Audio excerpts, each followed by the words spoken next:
बच्चों we are doing dot product. Dot product scalar product हम लोग ये पढ़ रहे थे, ठीक है। और कल हम लोगों ने डॉट प्रोडक्ट के बारे में सीखा और ये सीखा कि डॉट प्रोडक्ट क्या होता है, कैसे उसको डिफाइन करते हैं। सो थोड़ा सा क्या करते हैं, उसको रिकैपुलेट करते हैं और उसके बाद इसके ज्योमेट्रिकल मीनिंग को समझते हैं कि डॉट प्रोडक्ट का ज्योमेट्रिकल मीनिंग क्या होता है, इसका फिजिकल मीनिंग क्या होता है, डॉट प्रोडक्ट क्या रिप्रेजेंट करता है। Means we will also learn here about interpretation of dot product। लेकिन थोड़ा सा एक रिकैपुलेशन कर लेते हैं। तो बच्चों यहाँ पर आपने क्या सीखा था कि vector A dot vector B लिखा हुआ है, तो आप इसको modulus of vector A into modulus of vector B cos theta लिखोगे, ठीक है। और यहां से आप एंगल भी निकाल सकते हो, तो cos theta equal to vector A dot vector B upon modulus of vector A into modulus of vector B करके दोनों वेक्टर के बीच एंगल भी निकाल सकते हो। फिर मैंने बताया था कि दो वेक्टर के बीच मान लो वेक्टर ए और वेक्टर बी रहे, तो इसका कोई मतलब नहीं होता है, ये क्या है, मीनिंगलेस है। तो आप ये कह सकते हो बच्चों कि ये एक मीनिंगलेस रिप्रेजेंटेशन है, इसका कोई मतलब नहीं। इस तरह से मान लो आपके पास ये लिखा रहता है vector A dot product vector B, और ऐसे में लिखा रहे ना, तो इसका भी कोई मतलब नहीं है। This is also a meaningless representation. कारण क्या है, इसको समझो।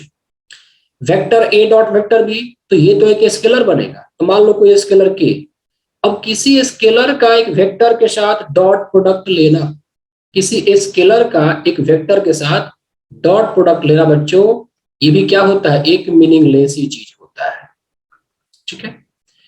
वेक्टर का वेक्टर के साथ डॉट ले सकते हैं, वेक्टर का वेक्टर के साथ क्रॉस ले सकते हैं, किसी स्केलर का किसी वेक्टर के साथ डॉट और क्रॉस नहीं लिया जा सकता है। ओके, लेकिन मान लो ये चीज आपके पास ऐसे लिखा है vector A dot vector B और ऐसे कर दिया गया, तो ये कुछ इसका मीनिंग निकलेगा, मतलब ये मीनिंगलेस नहीं है, इसका कुछ मतलब निकलेगा। जैसे vector A dot vector B क्या है, ये कोई स्केलर के बन गया और किसी स्केलर से आपने वेक्टर को मल्टीप्लाई कर दिया, तो ये एक मीनिंगफुल चीज है। तो ये चीज क्लियरली अंडरस्टूड है कि आपके पास दो वेक्टर है, तो दोनों वेक्टर के बीच ही डॉट और क्रॉस लगाया जा सकता है, किसी स्केलर के साथ डॉट या क्रॉस बच्चों नहीं लगेगा, ठीक है। इसके आधार पर हमने कुछ क्वेश्चंस भी किए थे, काफी सारे फॉर्मूला भी किए थे। एक क्वेश्चंस करते हैं, इसके बाद आगे बढ़ते हैं। देखो जैसे लिखा है कि if vector A vector B and vector C are, vector A vector B and vector C are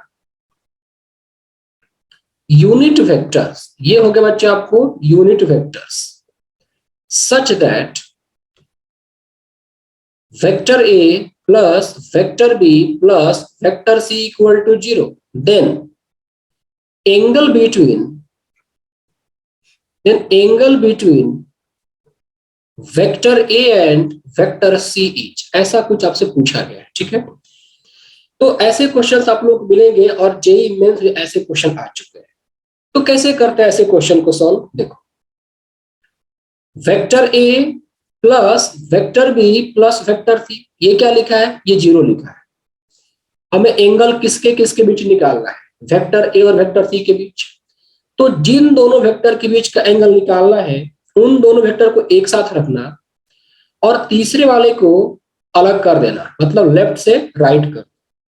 ये हो जाएगा बच्चों vector A plus vector C equal to minus of vector B, और इसके बाद दोनों स्क्वायरिंग करो, बोथ साइड स्क्वायरिंग कर लो। बच्चों देखो, आप वेक्टर ए मॉड लगा के स्क्वायर करो या वेक्टर ए का स्क्वायर करो, ये दोनों सेम चीज है।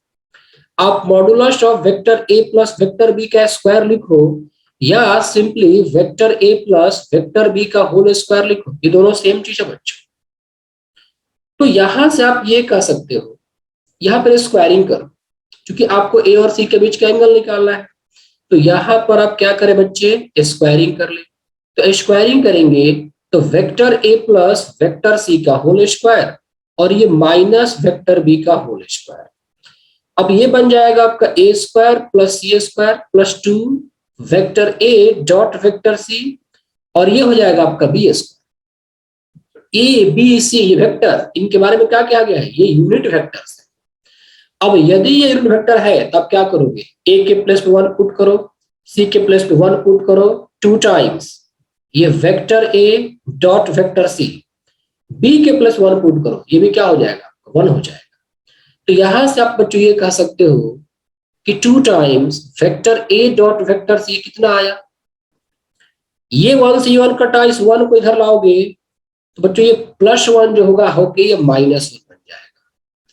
यहां पर आप क्या करो, इसका डॉट प्रोडक्ट ले लो, तो 2 times vector A dot vector C 2 times modulus of vector A modulus of vector C equal to क्या हो गया बच्चों, ये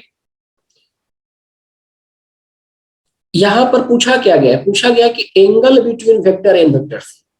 तो मान लेते हैं कि यदि वेक्टर ए और वेक्टर सी के बीच एंगल थीटा है तो इनका डॉट प्रोडक्ट क्या होगा, mod vector A mod vector C cos theta equal to -1।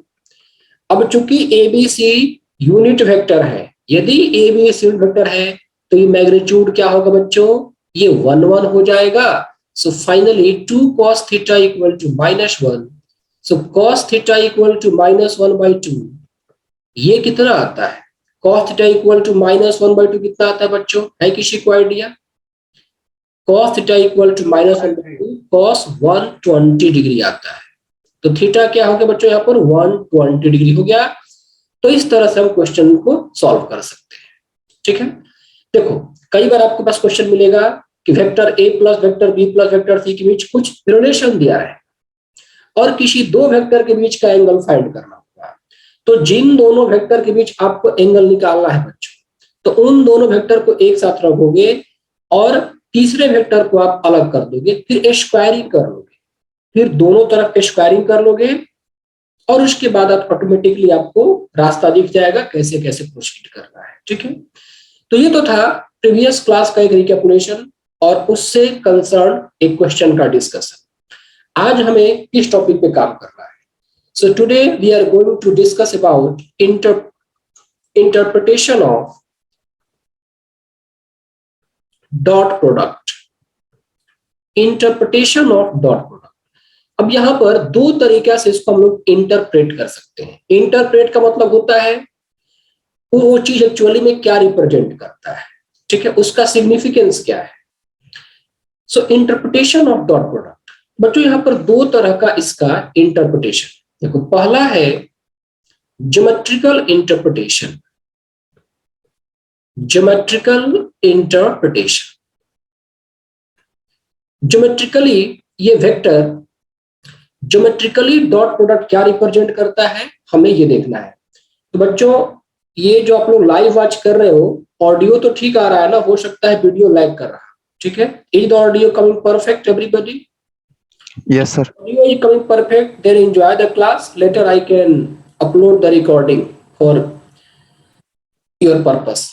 Actually मैं लाइव इसलिए रहा हूँ, कुछ बच्चे होते हैं जो लाइव ही करते हैं, जूम पे नहीं आ पाते। ओके, सो फॉर दो people I am checking live कि एटलीस्ट वो लोग अटेंड कर सके। ठीक है, नाउ ज्योमेट्रिकल इंटरप्रिटेशन को देखते हैं। ज्योमेट्रिकली क्या रिप्रेजेंट करेगा, देखो अब ज्योमेट्रिकली क्या रिप्रेजेंट करेगा, इस चीज को समझने के लिए पहले यहाँ पर एक और कॉन्सेप्ट समझो प्रोजेक्शन के बारे में कि प्रोजेक्शन क्या होता है। ठीक है, यदि हम प्रोजेक्शन को समझ जाएंगे तो फिर हम यहाँ पर इसका ज्योमेट्रिकल इंटरप्रिटेशन भी आसानी से कर सकते हैं। सी सपोज करो मैंने दो वेक्टर लिया, ये एक वेक्टर है जिसको मैंने कहा कि बच्चों ये वेक्टर बी है, और यहां पर मैंने एक और वेक्टर लिया और मैंने कहा कि ये वेक्टर ए है। ठीक, अभी क्या करो बच्चों, वेक्टर बी से एक परपेंडिकुलर ड्रॉप कर दो वेक्टर ए पे, वेक्टर बी से एक परपेंडिकुलर ड्रॉप कर दो आप वेक्टर ए पे। मान लो ये इसका ओरिजिन या पॉइंट ऑफ इंटरसेक्शन कर सकते हो, दोनों का टेल ओ पर कट कर रहा है। वेक्टर बी से मैंने एक परपेंडिकुलर ड्रॉप कर दिया वेक्टर ए पर। ओके, अब जो ये आपका लेंथ है ना, मान लो ये आपका लेंथ है ओ से लेकर ए, ये जो लेंथ ओ ए है बच्चों, this length O is called projection of vector B on vector A. देखो प्रोजेक्शन का मतलब क्या होता है, इक्विवेलेंट लेंथ। इक्विवेलेंट लेंथ आप ये कह सकते हो कि वेक्टर बी का एक इक्विवेलेंट लेंथ वेक्टर ए पर इतना है, ओ ए है। आप यूं समझो कि मान लो आप खड़े हो यहां पर, ठीक है, आप खड़े हो और यहां पर कहीं पर एक बल्ब जल रहा है, तो क्या आपकी परछाई बनती है ग्राउंड पे? बनती है कि नहीं? तो देखा जाए तो ये ग्राउंड पर जो आपकी परछाई बनती है ना, द सैड, यही आपका प्रोजेक्शन हो गया ग्राउंड पर। लाइट को वैरी कराओगे, मतलब डिस्टेंस को वैरी करोगे यहां से, तो आपकी परछाई भी चेंज होगी। तो एक्चुअली में क्या होता है, आपका इक्विवेलेंट लेंथ इस लाइट के रिफ्लेक्शन के चलते आपका एक इक्विवेलेंट लेंथ जो होता है बच्चों, वो ग्राउंड पर बन रहा होता है। पोजीशन को, डिस्टेंस को एडजस्ट करने से वो इक्विवेलेंट लेंथ क्या होता रहता है, एडजस्ट होता रहता है। तो प्रोजेक्शन को आप ये कह सकते हो तरह से परछाई है। आप ये कह सकते हो कि वेक्टर बी का वेक्टर ए पर ये परछाई है, लेकिन आप परछाई ना करके इसको इक्विवेलेंट लेंथ को, तो ये जो आपका लेंथ ओ आया ना, यही कहलाता है प्रोजेक्शन। और प्रोजेक्शन हमेशा एक स्केलर क्वांटिटी होता है, यहां पर नोट कर ले, projection is always a scalar quantity. Projection is always a scalar quantity, यह हमेशा एक स्केलर क्वांटिटी बच्चों होता है, ठीक है। अब मैं पूछूं कि वेक्टर बी का कितना पार्ट ओए पर प्रोजेक्ट हुआ है, तो एक काम करते हैं, मान लेते हैं दोनों का एंगल थीटा है। तो आप क्या लिखोगे, वेक्टर बी को रिजॉल्व करोगे तो क्या आ जाएगा इस component, B cos theta. B क्या है, मैग्नीट्यूड ऑफ वेक्टर बी, तो बी कॉस थीटा। तो बच्चों यही बी कॉस थीटा जो होता है वेक्टर बी का वेक्टर ए पर प्रोजेक्शन कहलाता है। यहां से कुछ बातें लिख लो, आप देखो, लिख लो फर्स्ट पॉइंट, प्रोजेक्शन ऑफ, और इसको बाद में लिखता हूं मैं, पहले यहां पर आपको समझा दे रहा हूं ठीक से। This B cos theta is called, B cos theta ये क्या है, projection, projection of vector B on vector A है। इस तरह से यदि आपके पास a cos थीटा लिख दिया जाए तो a cos थीटा किसका किस पर प्रोजेक्शन होगा, b cos theta, projection of vector B on vector A. तो a cos थीटा ये हो गया बच्चों आपका projection of vector a on vector B, ये हो गया projection of vector a on vector B. तो ये बातें आपको समझ लेना है, ये याद होना चाहिए, अंडरस्टूड होना चाहिए। b cos theta projection of b on a cos theta projection of a on b। Theta क्या है, angle between the two vectors. तो पहले बच्चों बताओ कि आप लोगों को प्रोजेक्शन का मतलब समझ में आ गया।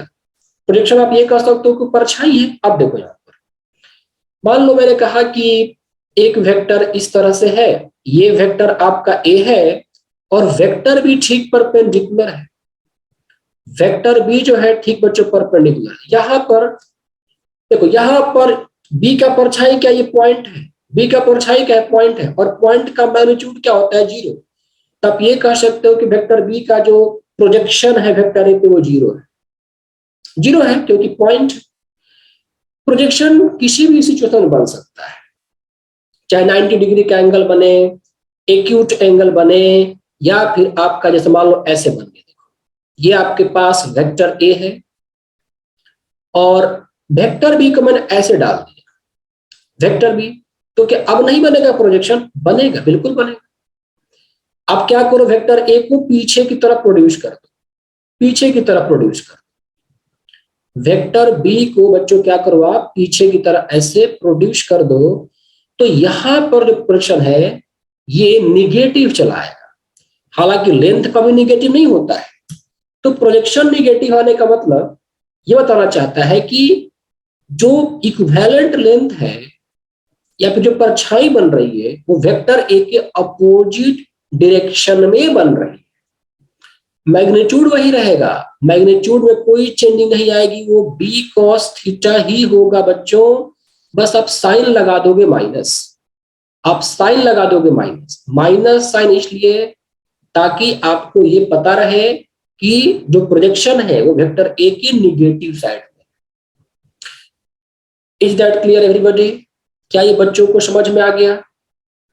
प्रोजेक्शन हमेशा क्या होता है, एक स्केलर क्वांटिटी होता है, वो निगेटिव भी हो सकता है, पॉजिटिव भी हो सकता है, बट कंपोनेंट तो वेक्टर होते हैं, तो प्रोजेक्शन स्केलर कैसे?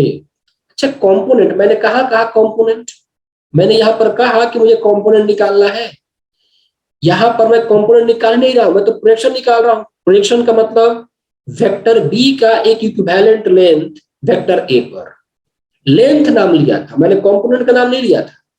यदि आप लेंथ निकालते हो तो मैग्नीट्यूड, प्रोजेक्शन पॉजिटिव भी हो सकता है, निगेटिव भी हो सकता है।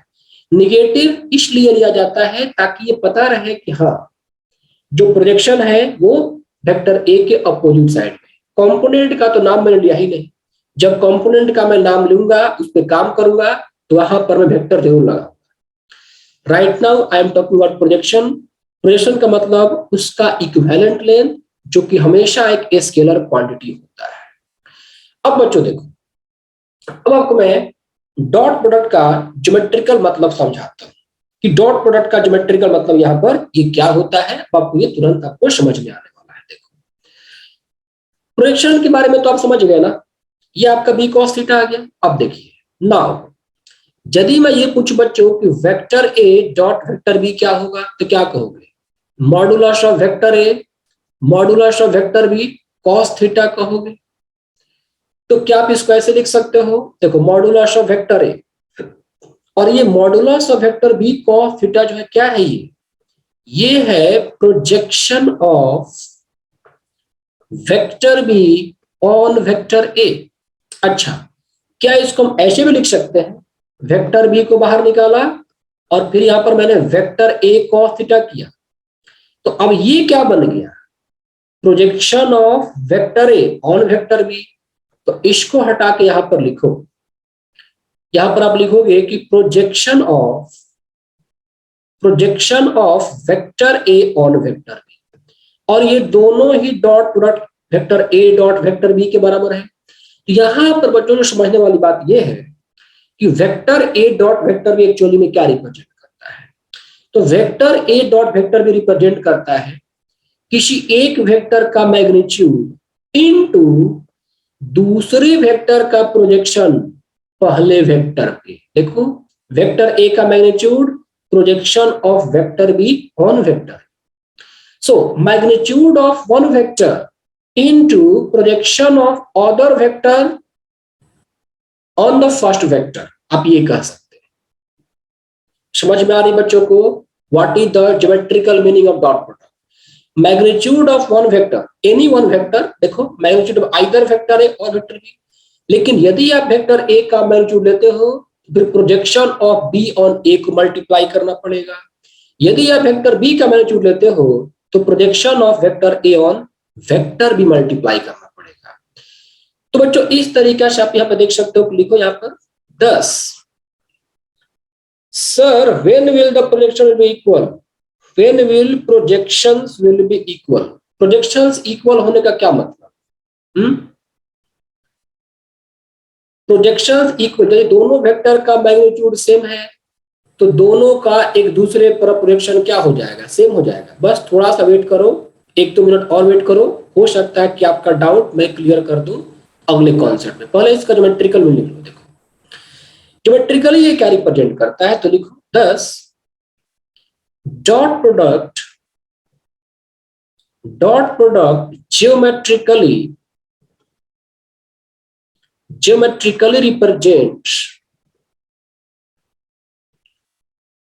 represents product of magnitude of one vector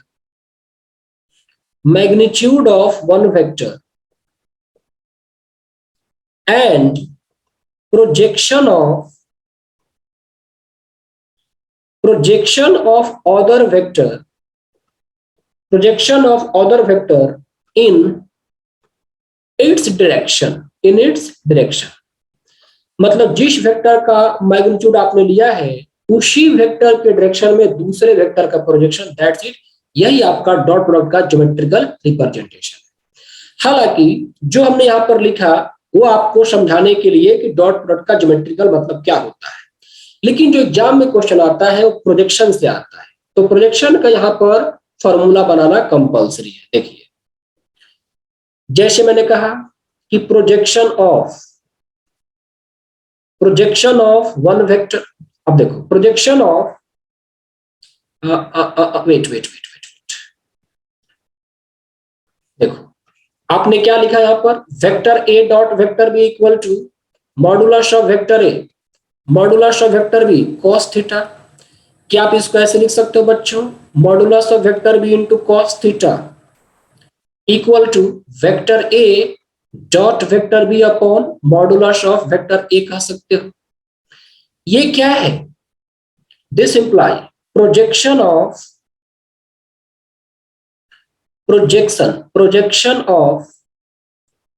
vector B on vector A equal to vector A dot vector B, और ये मैग्नीट्यूड ऑफ वेक्टर है, मैग्नीट्यूड ऑफ वेक्टर ए। आप इसका से भी लिख सकते हो, देखो magnitude of vector A upon vector A, ये A cap dot vector B, आप इसको ऐसे लिख लो vector B dot A cap. देखो हम यूनिट वेक्टर क्यों रिप्रेजेंट करते हैं, यूनिट वेक्टर क्यों यूज करते हैं, डायरेक्शन के लिए। We use unit vector for the purpose of direction. देखो वेक्टर बी को ए कैप के साथ, मतलब ए के डायरेक्शन में मल्टीप्लाई कर दिया गया। This formula vector B dot A cap says projection of vector B on vector. और इस तरह से जब मैं पूछूं आपसे कि projection of vector A on vector B, तो ये सिंपली आपका हो जाएगा, देखो वेक्टर बी का वेक्टर ए पर निकाला तो नीचे में मैग्नीट्यूड ऑफ ए से डिवाइड हुआ, अभी ए का मैं बी पे निकालता तो ऊपर में डॉट प्रोडक्ट ही रहेगा, vector A dot vector B magnitude of ये वेक्टर बी चलाएगा, तो आप इसको vector A dot B cap कह सकते हैं, vector A dot B cap. Is that okay? अब sir when will projection will be equal, देखो आप देख सकते हो यहां पर कि vector B dot A cap projection of vector B on vector A है, and projection of vector A on vector B क्या है, vector A dot B cap. तो बी का ए पर निकालना है तो ए कैप से मल्टीप्लाई करना है, और ए का बी पर निकालना है तो बी कैप से मल्टीप्लाई करना है। बहुत ही सिंपल फॉर्मूला है, आसानी से याद रख सकते हो। अब बस ये याद रखो, यदि आपसे पूछा गया कि projection of vector A on vector B, तो वेक्टर बी का डायरेक्शन चाहिए, तो बी का डायरेक्शन बी कैप से मिलेगा, उसको वेक्टर ए से मल्टीप्लाई कर दो। यदि projection of vector B on vector ए कहा गया तो ए का क्या चाहिए, डायरेक्शन चाहिए, तो ए कैप उसको वेक्टर बी से मल्टीप्लाई कर दो। अभी कुछ क्वेश्चंस कर लेते हैं तो और ज्यादा आपको आसानी हो जाएगी। देखो राइट डाउन ए क्वेश्चन, आपने क्या पूछा है कि when will the projection will be equal, what is the meaning of projection, magnitude. तो ये मैग्नीट्यूड कब बराबर होगा, वो तो डिपेंड करता है ना कि वेक्टर बी और वेक्टर ए का वैल्यूज क्या है, वेक्टर ए का वेक्टर बी का वैल्यूज क्या है, डिपेंडिंग अपॉन देयर मैग्नीट्यूड उनका प्रोजेक्शन बराबर हो सकता है, नहीं भी हो सकता है। लेकिन एक बात ध्यान रखो, मान लो यदि आपने पूछ ही दिया है, यदि दोनों वेक्टर का मैग्नीट्यूड बराबर होता है, यदि दोनों वेक्टर का मैग्नीट्यूड बराबर होता है तो उनका प्रोजेक्शन सेम आएगा। यदि वेक्टर ए और वेक्टर बी, ये आपके पास वेक्टर ए और ये आपके पास वेक्टर बी, अब ए और बी का मैग्नीट्यूड सेम है तो बी का ए पर प्रोजेक्शन और ए का बी पर प्रोजेक्शन, दोनों का मैग्नीट्यूड बिल्कुल सेम चला है। नाउ राइट ए क्वेश्चन, जैसे यहां पर लिखा है the projection of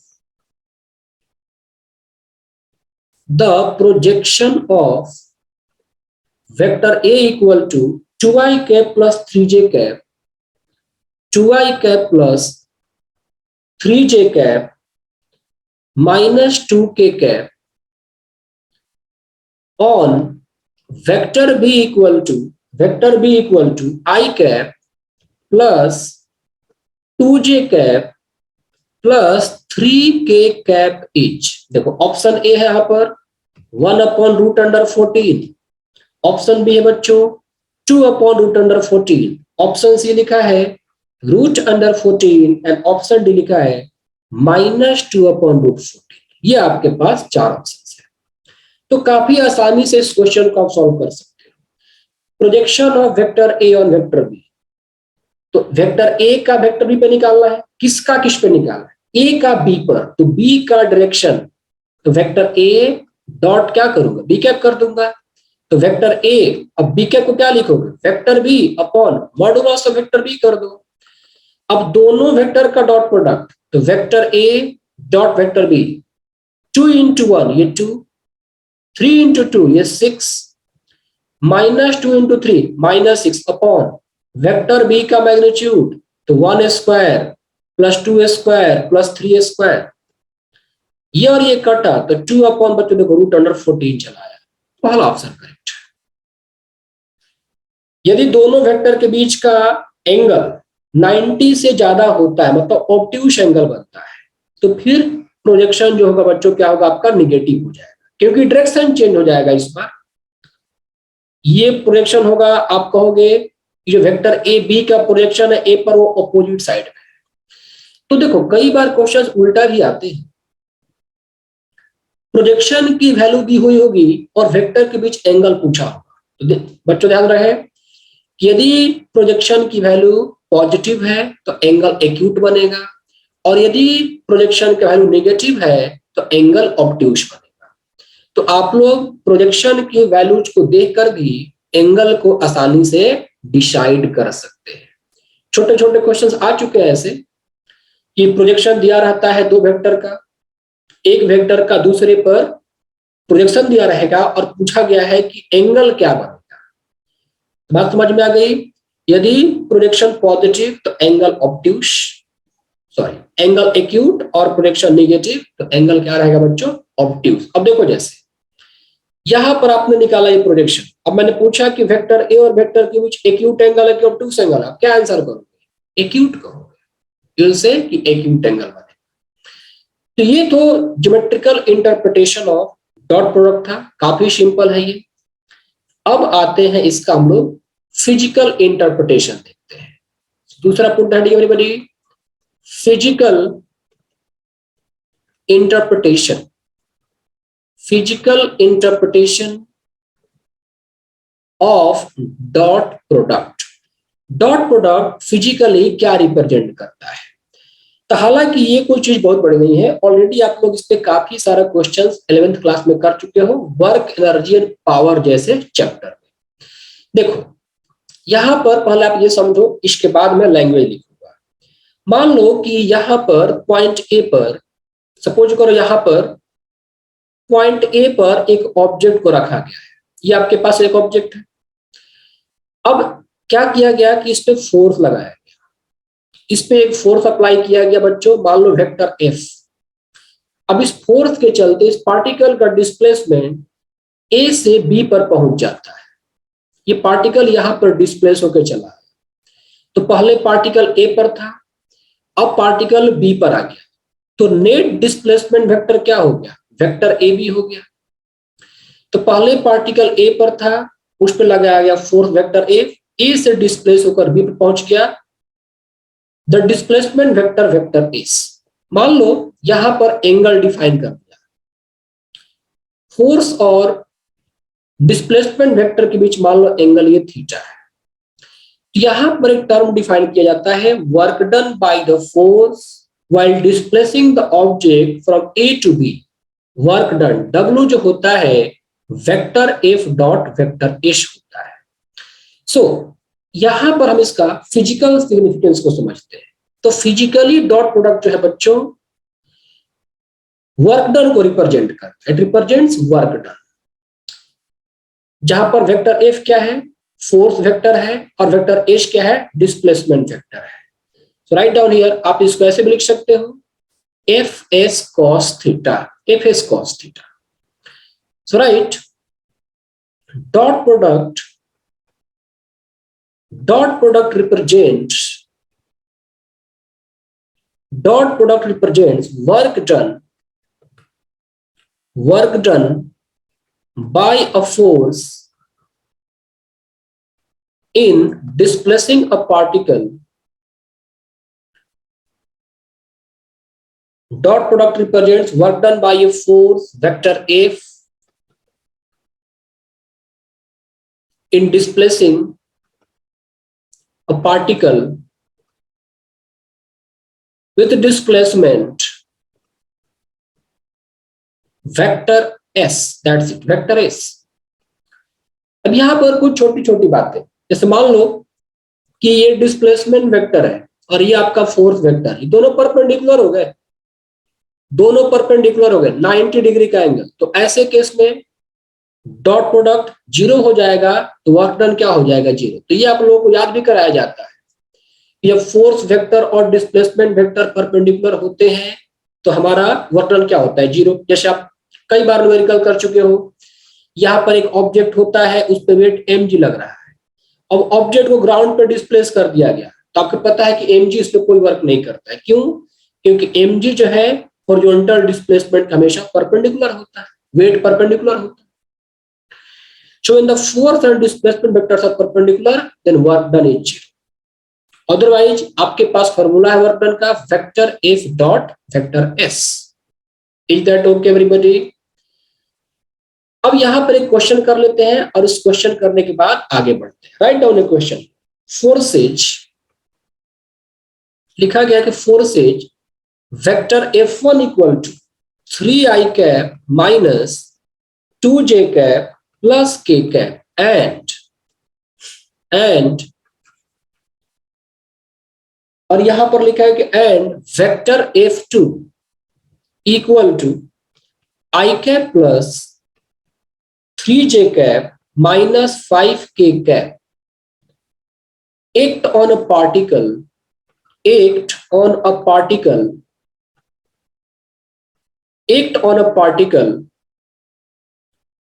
now the particle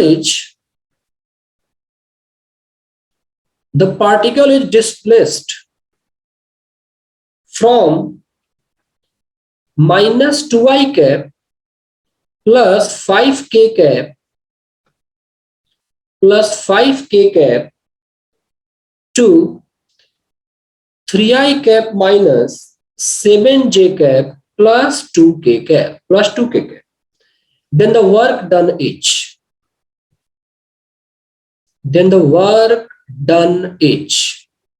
option आपके पास है बच्चों 20, ऑप्शन बी क्या है 25, ऑप्शन सी क्या है 10 और डी यहां पर क्या लिखा है 30. Forces vector F1 and vector F2 act on a particle. The particle is displaced from here to here. Then the work done is.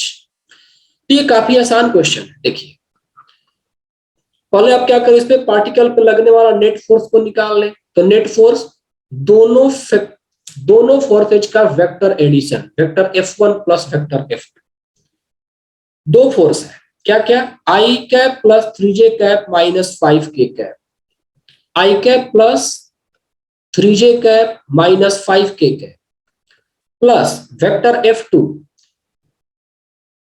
अच्छा वेक्टर F1 ये था, F2 कोई फर्क नहीं पड़ता है, vector F1 plus vector F2 करो या vector F2 plus vector F1 करो, दोनों सेम चीज है। 3i minus 2j plus k, ये रहा आपका 3i minus 2j plus k cap, 3i cap plus i cap, ये रहा आपका 4i cap, 3j cap minus 2j cap, ये j cap, minus 5k cap plus k cap, ये रहा आपका माइनस 4k कैप। ये आ गया net force acting on the particle. अब पार्टिकल का डिस्प्लेसमेंट वेक्टर एस, तो डिस्प्लेसमेंट क्या होता है, final position minus initial position. तो पहले पार्टिकल यहां पर था, यहां से डिस्प्लेस करके पार्टिकल को यहां पर लाया गया, तो फाइनल माइनस इनिशियल कर दो, तो बच्चों ये हो जाएगा आपका 3i cap minus 7j cap plus 2k cap minus 2i plus 5k cap, ये रहा आपका minus 2i plus 5k cap. अब देखो ये माइनस माइनस प्लस 3 प्लस 2, ये रहा 5i कैप, ये माइनस 7j और ये माइनस 5k, तो 7j minus 5k minus of 12, sorry यहां पर j कैप है, इधर कोई j कैप है ही नहीं, तो सिंपली क्या रह जाएगा, ये माइनस ऑफ 7j कैप। ये देखो 2 कैप माइनस 5 कैप, ये आपका माइनस ऑफ 3 कैप है। नेट फोर्स चला आया, पार्टिकल का नेट डिस्प्लेसमेंट आ गया, तो वर्क डन क्या होगा बच्चों, vector F dot vector S, दोनों क्या लोग डॉट प्रोडक्ट, तो क्या मिलेगा देखो 4 इंटू 5 20, ये 1 इंटू 7 माइनस 7, और ये आपका होगा plus 4 12, 20 plus 12 32 minus 7, this becomes 25, ये आपका 25 चला आया। Is that clear everybody? बच्चों को समझ में आ रहा है? जो बच्चे लाइव वॉच कर रहे हैं बताएं एक बार। ऑडियो तो बड़ा परफेक्ट चल रहा है यार, लैग तो बिल्कुल नहीं हो रहा है, बस वीडियो रुक रुक आ रहा है, दैट्स इट। सिर्फ वीडियो रुक रुक आ रहा है, वरना लैग तो बिल्कुल, क्योंकि मैं लिख भी रहा हूं तो बिल्कुल टाइम के साथ ही चल रहा है ये। So that is all about the physical interpretation of dot product. ये था कि physically dot product क्या रिप्रेजेंट करता है। So physically dot product represents work done by a force in displacing a particle with displacement vector s. अच्छा, अब यहां पर देखो, जैसे हमने क्या लिखा, W equal to vector F dot vector S, तो यहां पर क्या हो गया, ये एफ एस कॉस थीटा। अब देखो थीटा को लिया 90 डिग्री, तो वर्क डन क्या हो जाता है 0। यदि आप थीटा को ले लो 180 डिग्री, तो वर्क डन हो जाएगा बच्चों माइनस एफ एस। थीटा को आप ले लो 0 डिग्री, तो वर्क डन क्या हो जाएगा एफ इंटू एस। तो ये सब छोटी छोटी चीजें आप लोग याद रखते हो ऑलरेडी। मतलब force vector displacement vector opposite direction में हो गए, तो work done negative minus F S. यहां पर ये थीटा 0 डिग्री है बच्चों। देखो यहां पर क्या था, force vector perpendicular to displacement vector, यहां पर क्या है, force vector and displacement vector are unlike vectors, means opposite in direction. और यहां पर क्या है कि force vector and displacement vector both are same in direction. Now we are going to the last topic of today. So last topic of today we are going to discuss, good morning everybody। अब जैसे बच्चे ने component के बारे में बात किया था, तो हम लोग यहां पर अब कंपोनेंट के बारे में डिस्कस करने वाले हैं। Now write down component of a vector, component of a vector along another vector, component of a vector along another vector। देखो यहां पर क्या है कि आपके पास दो वेक्टर है, आपके पास यहां पर क्या है बच्चों, दो वेक्टर है। एक है वेक्टर ए ले लो, इसको क्या करते हैं वेक्टर बी मान लेते हैं, इसको वेक्टर बी मान लिया, नो इश्यू, आप इसको वेक्टर ए ही मान लो, कोई फर्क नहीं पड़ता है। इसको वेक्टर ए माना और यहां पर इसको मैंने क्या माना, वेक्टर बी। अब मुझे क्या करना है कि वेक्टर बी का एक कंपोनेंट वेक्टर ए पर लाना है। यदि मैंने कंपोनेंट की बात की तो यहां पर वेक्टर लगा के बोलूंगा, यदि मैंने कंपोनेंट की बात की बच्चों तो वेक्टर साइन लगा के मैं दूंगा आपको। यहां पर मैं वेक्टर बी का एक कंपोनेंट वेक्टर ए पर निकालना चाहता हूं वेक्टर फॉर्म में। ये मान लो दोनों का टेल यहां पर ज्वाइन किया गया, वो हो गया। तो एक काम कर लेते हैं, वेक्टर पी के टेल से वेक्टर बी के हेड से एक परपेंडिकुलर ड्रॉ करो। अब ये देखो, ये आपके पास क्या है, मान लो ये पॉइंट आपका पी है और ये आपका क्या बच्चों ए हो गया। क्या ओ ए वेक्टर बी का प्रोजेक्शन है, टेल मी गाइज, क्या ओ ए वेक्टर बी का वेक्टर ए पर प्रोजेक्शन है? तो ओ ए आप क्या लिखोगे, मॉडुलस ऑफ वेक्टर बी या simply B cos theta, B cos theta आप लिखोगे। और ओ ए का जो डायरेक्शन है वो वेक्टर ए के अलॉन्ग है, तो सिंपल हो गया। देखो component of, very easy formula, component of vector B along vector A is equal to projection of vector B on vector A into vector A का direction unit vector A cap, that's it. अब याद करो, projection of vector B on vector A क्या था, तो B का A पर projection, तो vector B dot A cap, this is the formula for component of vector B along vector है। Component of vector B along vector है।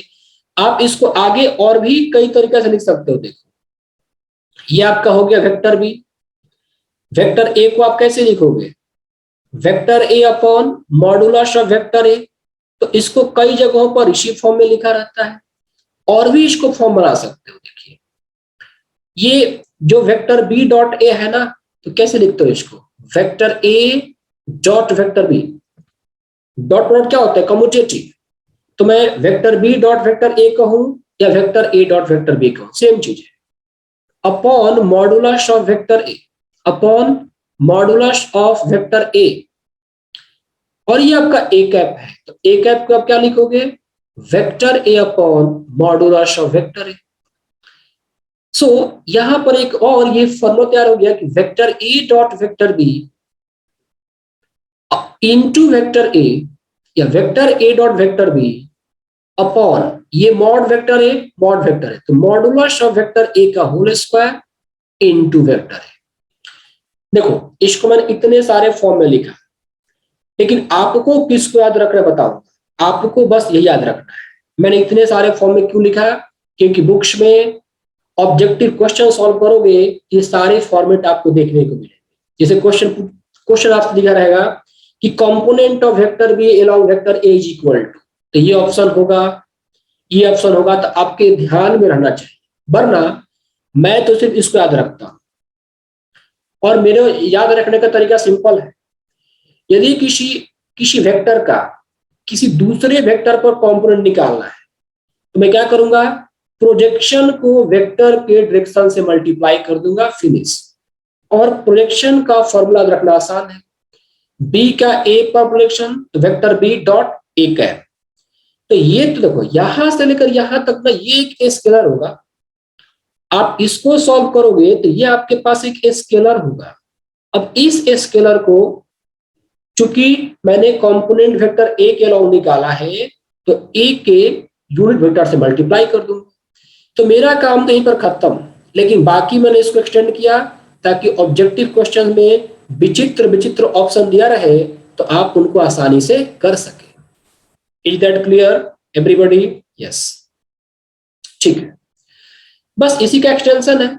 Vector B dot A cap है, तो ए कैप का क्या लिखोगे? Vector A upon mod vector A, और यहां पर ए कैप, फिर इस ए कैप को vector A upon mod vector A, तो vector A dot vector B, ये mod vector A modulus vector A का होल स्क्वायर, और यहां पर वेक्टर ए हो गया। That's it. तो ये था component of vector B along vector. अब चूंकि ये मान लो आपसे ये क्वेश्चन पूछा जाता है, component of vector A along vector B, ये पूछ देता, तो क्या करते? कुछ नहीं करना। देखो component of vector along vector B, तो पहले वेक्टर ए का वेक्टर बी पे प्रोजेक्शन, तो vector A dot B cap, यहां पर एक स्केलर नंबर आएगा। अब चूंकि ये कंपोनेंट वेक्टर बी की तरफ जा रहा है, तो वेक्टर बी के डायरेक्शन से मल्टीप्लाई कर दो, यहां पर आपका बी कैप हो जाएगा। That's it. तो याद रखना भी आसान है, समझा दिया मैंने, और कई सारे फॉर्म में इसको लिखा जा सकता है। तो सिंपलेस्ट फॉर्म ये है, फिर ये है, और फिर ये है। तो ये था component of vector along another vector, मतलब अलोंग निकालना है। अब ये दूसरा चीज देखो, component of a vector perpendicular to a given vector, perpendicular to a given vector or perpendicular to another vector, component of a vector perpendicular to another vector। यहां पर क्या करना है, जैसे इसी पिक्चर में क्लियर है, जो OA था क्या था? OA था कंपोनेंट अलोंग वेक्टर है। देखो क्या ये AP वेक्टर B पर परपेंडिकुलर है? ये जो वेक्टर AP है बच्चों, वेक्टर AP, ये वेक्टर A पर परपेंडिकुलर है।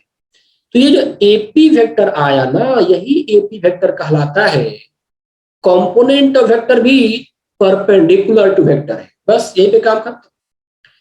मतलब आपको ये निकालना है, ऐसे लिखिए, component of vector B perpendicular to vector A is nothing but vector AP. यही डायग्राम रहेगा, डायग्राम अलग से ड्रॉ नहीं करेंगे, यही रहेगा वेक्टर एपी।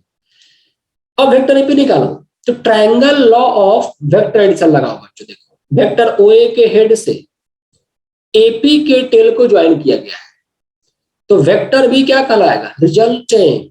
तो यहां पर आप ये कह सकते हो vector O A plus vector AP equal to vector B. आपको निकालना है क्या, वेक्टर एपी, तो vector B equal to what, vector B minus vector O A. और ये वेक्टर ओ ए है क्या, वेक्टर ओ ए क्या है बच्चों, यही तो है vector O A, component of vector B along vector है। जो यहां पर आपने लिखा है ना, क्या लिखा है, वेक्टर ओ ए तो लिखा है ये। तो इसी को उठा के यहां पर पुट कर दो, तो ये हो जाएगा vector B minus vector O A. तो vector B dot A cap, vector B dot A cap और फिर यहां पर A cap. You have to remember on this formula. तो देखो इसको यू समझो कि ये वेक्टर एपी क्या था, कंपोनेंट एलोंग था। तो वेक्टर बी में से एलोंग वाले कंपोनेंट को हटा दोगे तो परपेंडिकुलर वाला कंपोनेंट चला आएगा। तो आप इसको आप दिमाग में ऐसे बिठा सकते हो, किसी वेक्टर का सम क्या होता है, एलोंग प्लस परपेंडिकुलर। ऐसे ही करते हैं, आप कह सकते हो कि वेक्टर बी का ये हॉरिजॉन्टल कंपोनेंट, वर्टिकल कंपोनेंट। तो वेक्टर बी में से यदि आप हॉरिजॉन्टल कंपोनेंट को हटा दोगे तो वर्टिकल कंपोनेंट बच जाएगा, वर्टिकल को हटाओगे हॉरिजॉन्टल बच जाएगा। तो आप इसको ऐसे याद रख सकते हो अंडरस्टैंडिंग पर्पज से कि क्या किया गया, वेक्टर बी में से हॉरिजॉन्टल वाले कंपोनेंट को हटा दिया गया, मतलब एलोंग वाला कंपोनेंट आया गया तो परपेंडिकुलर वाला बच गया। अब इस चीज को और भी कई तरीके से रिप्रेजेंट किया जा सकता है, तो ऑब्जेक्टिव क्वेश्चन के लिए आप कर लेंगे वेक्टर बी। अब देखो यहां पर vector B dot A cap, यही था ना, इसको पुट कर दो यहां पर, ये आपका बन जाएगा vector A dot vector B upon modulus of vector B का होल स्क्वायर, और ये आपका हो गया vector B modulus of vector A का whole square. So modulus of vector A का होल स्क्वायर, और यहां पर आ गया आपका वेक्टर ए। तो बच्चों देखो ऑब्जेक्टिव क्वेश्चन से आपको ऐसे भी ऑप्शन दिए रहेंगे, this is the component of vector B perpendicular to vector A, यहां पर स्मॉल कर ले। So component of vector B perpendicular to vector A. देखो रटना नहीं है, थोड़ा सा understanding. Component of vector B perpendicular to vector A, तो वेक्टर बी में से हॉरिजॉन्टल कंपोनेंट मतलब एलोंग वाला कंपोनेंट को हटा दिया, बच गया परपेंडिकुलर। अब मान लो एक पूछता आपसे ऐसे, component of vector A along vector B, sorry, component of vector A perpendicular to vector B पूछा जाता, तो क्या करते, वेक्टर ए में से वेक्टर ए का हॉरिजॉन्टल कंपोनेंट मतलब एलोंग वाला कंपोनेंट हटा देते। तो क्या हटाते, वेक्टर ए का बी पर प्रोजेक्शन फिर बी का डायरेक्शन, ये हटा देते। याद भी करना आसान है, परपेंडिकुलर पूछा तो वेक्टर ए में से हॉरिजॉन्टल वाले कंपोनेंट को हटाया। अब हॉरिजॉन्टल वाला कंपोनेंट क्या है, तो पहले लिखूंगा प्रोजेक्शन, और फिर मैं जिस वेक्टर पे प्रोजेक्ट किया गया है उसके डायरेक्शन से मल्टीप्लाई कर दूंगा, तो वेक्टर बी गैप हो गया, दैट्स इट। अब इसको और रीअरेंज करना है तो आप ऐसे कर लो, वेक्टर ए माइनस, इसको लिखोगे तो vector A dot vector B, vector A dot vector B upon modulus of vector B का whole square into vector B. तो कई जगहों पर फॉर्मूला आपको ऐसे भी लिखा हुआ मिलेगा, दैट्स इट। अब हम कुछ क्वेश्चन प्रैक्टिस करते हैं तो और हमें डीपली समझ में चला आएगा। Write down a question, simple question पर दे रहा हूं, let vector A equal to लिखा है बच्चों यहां पर 4i cap plus 6j cap, vector B equal to लिखा है 3i cap plus 4k cap. Then find, पहला क्वेश्चन है बच्चों यहां पर, component of vector A along vector B,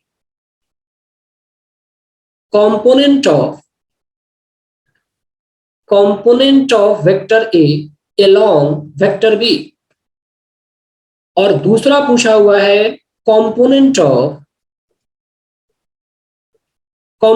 of vector B along vector A. तो कर लेते हैं आंसर यहां पर। पहले वाले का आंसर क्या होगा, देखिए मैं भी बैक में आंसर नहीं लिखूंगा, जो लॉजिक से मैं कर रहा हूं ये लॉजिक आप लोग याद रखो तो हमेशा याद रहेगा। जैसे component of vector A along vector B पूछा, तो वेक्टर ए को वेक्टर बी पर ले जाना है, तो पहले करूंगा projection of vector A on vector B, तो बी कैप। तो ये तो लेंथ आया ना, ये लेंथ आया स्केलर क्वांटिटी, अब इसको वेक्टर का फॉर्म देना है, तो चूंकि बी के डायरेक्शन में गया है ना, तो बी का यूनिट वेक्टर से मल्टीप्लाई, दैट्स इट। अब देखो यहां पर वेक्टर ए क्या है, 4i कैप, ठीक है 4i कैप। अच्छा इसको मान लो थोड़ा सा और रीअरेंज आप करते तो किस फॉर्म में चला आता, ये चला आता vector A dot vector B modulus of vector B का whole square into vector B हो जाता। अब दोनों वेक्टर का डॉट प्रोडक्ट, तो vector A dot vector B करो, तो 4 3 जा 12 प्लस 4 3 जा 12, बस 12 भी आएगा क्योंकि ये 6 है और ये 4 है, तो जे और के, आई डॉट आई 4 3 जा 12, I dot J 0, J dot I plus J dot के सब 0, तो 12, ये हो गया आपका 12। नीचे में मॉडुलस ऑफ वेक्टर बी का होल स्क्वायर आएगा बच्चों, तो वेक्टर बी क्या है 3i प्लस 4j, तो मॉडुलस ऑफ वेक्टर बी क्या होगा under root 3a square plus 4a square under root 25, ये आपका हो गया 25। अब वेक्टर बी लिखना है यहां पर, तो ये 3i cap plus 4k cap, that's it, this is your component of vector A along vector. दूसरी चीज, अब component of vector B along vector A, तो बी को ए पर ले जाना है, तो पहले क्या करूंगा बी का ए पर प्रोजेक्शन, तो vector B dot A cap, ये जो आया ये एक स्केलर क्वांटिटी, इसको वेक्टर का फॉर्म देना है, तो अब किस वेक्टर को किधर ले दिया गया, तो वेक्टर बी को ए के लॉ, यहां पर आपको करना होगा फिर से ए कैप, फिर आप इसको थोड़ा सा रीअरेंज कर लोगे, आप चाहो तो यहीं पर वैल्यू पुट कर दो, बट मैं इसको थोड़ा सा और रीअरेंज करूंगा, ये vector A dot vector B, ये मॉडुलस ऑफ वेक्टर ए का होल स्क्वायर और यहां पर वेक्टर ए। अब ए डॉट बी, तो ए डॉट बी आप निकाल चुके हो, ये 12 आता है, मॉडुलस ऑफ वेक्टर कितना होगा, तो मॉडुलस ऑफ वेक्टर ए लोगे यहां पर, तो 4 स्क्वायर प्लस 6 स्क्वायर 16 प्लस ये 36 रूट अंडर 54, रूट अंडर 54 का स्क्वायर करोगे तो 54, वेक्टर ए तो 4i कैप, ये हो गया आपके बच्चों 4i cap plus 6j cap. आगे इसको सिंप्लीफाई कर लोगे, ये कटेगा सर 52 आएगा, क्या 52 आएगा 54 की जगह पर। 52, राइट, ये आपका 52 है, तो यहां पर ये कट वट के कुछ ना कुछ तो हो ही जाएगा, कट रहा है क्या, 4 से कटेगा क्या, हाँ सर 4 से कटेगा, 4 3 जा,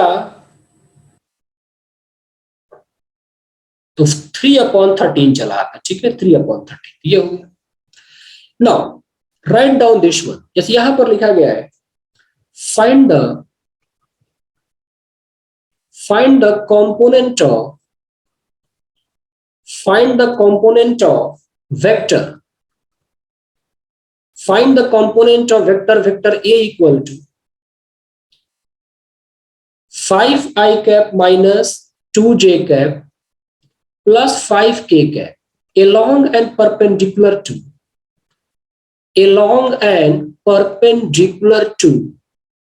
a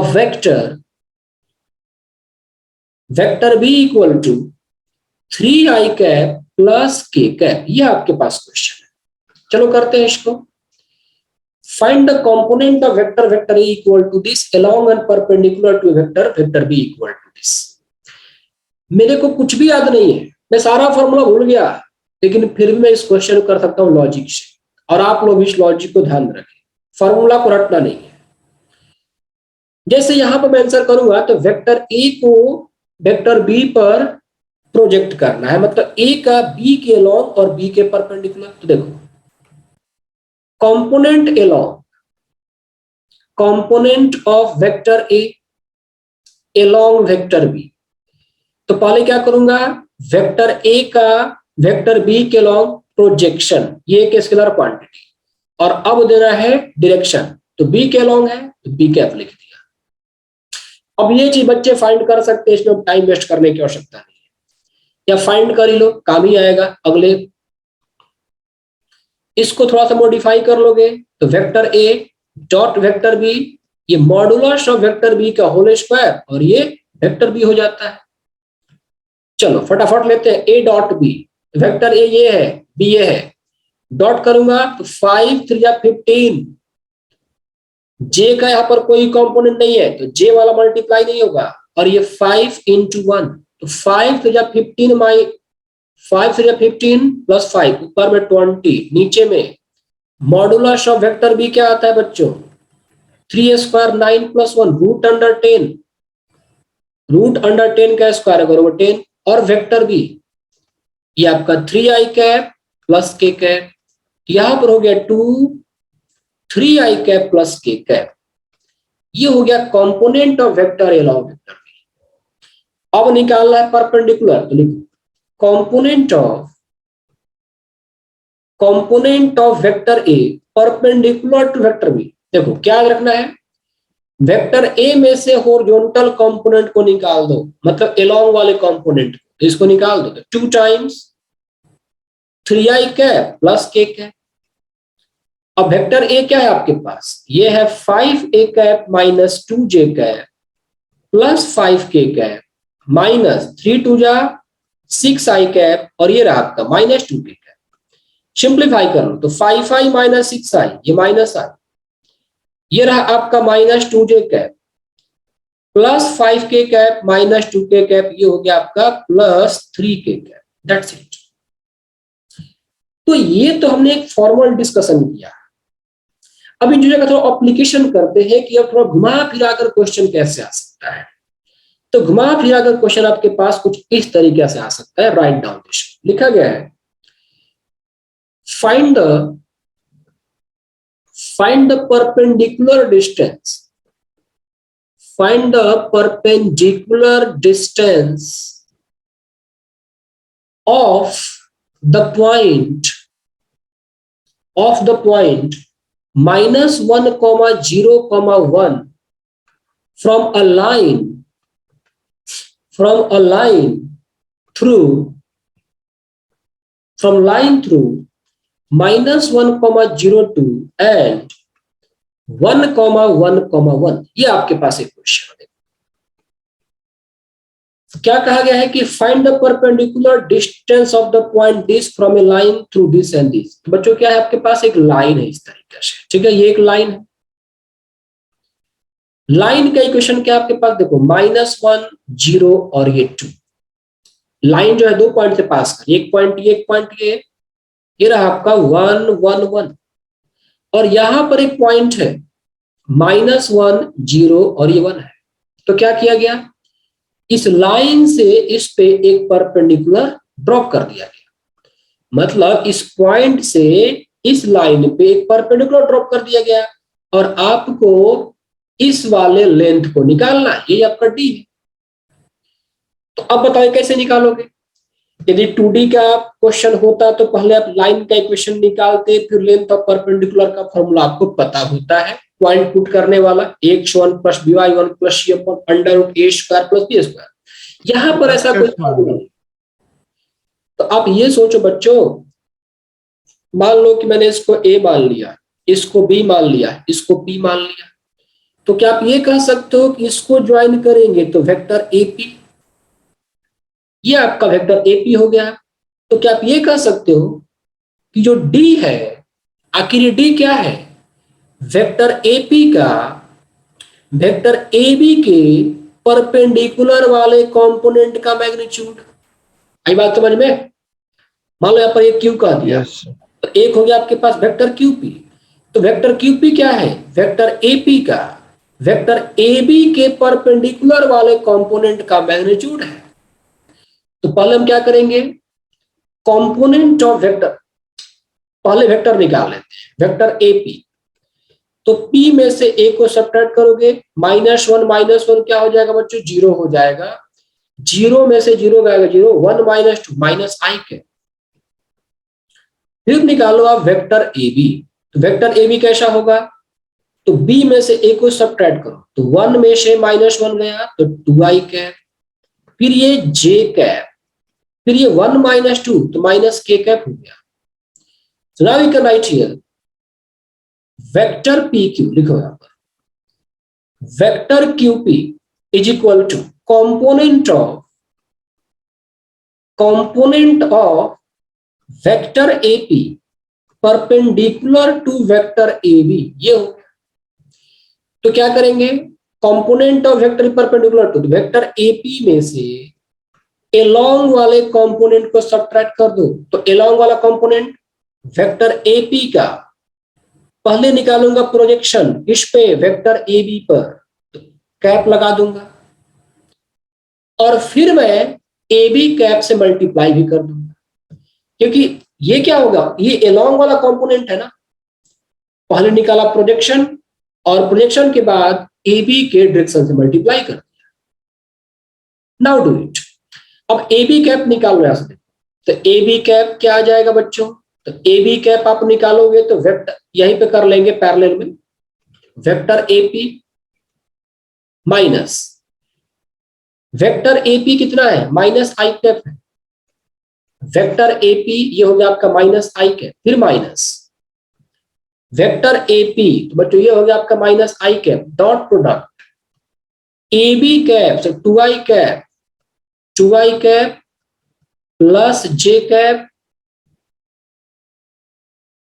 minus k cap upon इसका मैग्नीट्यूड, सो 2 square plus 1 square plus 1 square into फिर से AB कैप, यही बात आ जाएगा फिर से ये 2i cap plus j cap minus k cap upon under root 2 square plus 1 square plus 1 square, so 2 square plus 1 square plus 1 square minus i cap.